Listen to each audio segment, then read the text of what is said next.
Next question 10ാം ക്ലാസ്സിലെ മാത്തമാറ്റിക്സിലെ 1ാമത്തെ ചാപ്റ്ററിലെ 20ാമത്തെ പേജിലെ 3ാമത്തെ question ഇങ്ങനെയാണ്. ഒരു സമാന്തര ശ്രേണിയിലെ 4ാം പദം 61ഉം 7ാം പദം 31ഉമാണ്. ശ്രേണിയിലെ 10ാം പദം എന്താണ്? ശ്രേണിയിലെ ആദ്യ പദം എന്താണ്? അപ്പോൾ നമുക്ക് ആൻസർ ആയിട്ട് എപ്പോഴത്തെയും പോലെ എന്തെഴുതാം? തന്നിരിക്കുന്ന എഴുതാം ആദ്യം. അപ്പോൾ 4ാം പദം സമം 61, 7ാം പദം സമം 31. ഇവിടെ നമ്മൾ ശ്രദ്ധിക്കേണ്ട അല്ലെങ്കിൽ നോട്ട് ചെയ്യേണ്ട മറ്റൊരു കാര്യം, നമുക്ക് 4ാം പദത്തുനിന്ന് 7ാം പദത്തിലോട്ട് പോകുമ്പോൾ സംഖ്യ ചെറുതാകുകയാണ്. അതിൻ്റെ അർത്ഥം പൊതുവ്യത്യാസം ഇവിടെ നെഗറ്റീവാണ് എന്നുള്ളതാണ്. ഓക്കെ, അപ്പോൾ നമുക്കിവിടെ കണ്ടുപിടിക്കാനുള്ള ടേംസ് 10ാം പദം കണ്ടുപിടിക്കണം, ക്വസ്റ്റ്യൻ മാർക്കാണ്. അതുപോലെ തന്നെ 1ാം പദം കണ്ടുപിടിക്കണം, ക്വസ്റ്റ്യൻ മാർക്കാണ്. ആദ്യ പദം കണ്ടുപിടിക്കണം. സോ നമുക്ക് നേരത്തെ ക്വസ്റ്റ്യൻ ചെയ്ത പോലെ തന്നെ പോവാം. 7ാം പദം എന്ന് പറയുന്നത് 7ാം പദം എന്ന് പറയുന്നത് 4ാം പദത്തിൻ്റെ കൂടെ x4ൻ്റെ കൂടെ എന്ത് കൂട്ടുന്നതാണ്? 3 തവണ പൊതുവ്യത്യാസം കൂട്ടുന്നതാണ്. അപ്പോൾ ഇങ്ങനെ എഴുതാം.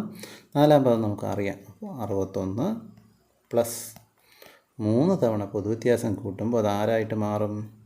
7ാം പദമായ 31ആയിട്ട് മാറും. സോ ഇനി അടുത്ത സ്റ്റെപ്പ് എന്ന് പറയുന്നത് 3 തവണ പൊതുവ്യത്യാസം എന്ന് പറയുന്നത് 31ൻ്റെ കൂടെ ഈ 61 കൂട്ടരുതായിരുന്നു എന്ന് പറഞ്ഞാൽ കുറയ്ക്കുക. അപ്പോൾ നമുക്ക് എന്ത് കിട്ടും?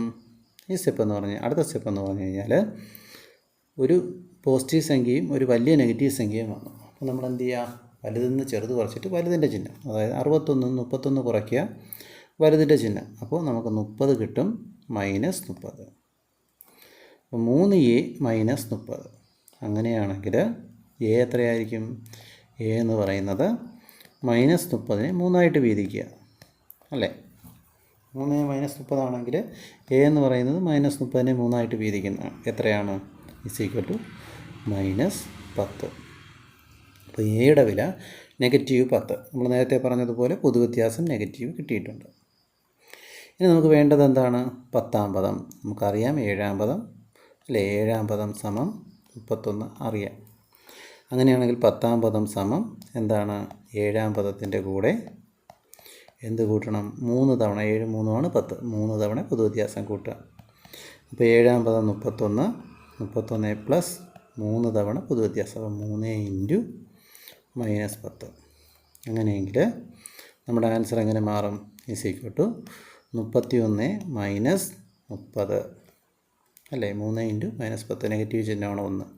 അപ്പോൾ ഗുണിച്ചിട്ട് നെഗറ്റീവ് സൈൻ.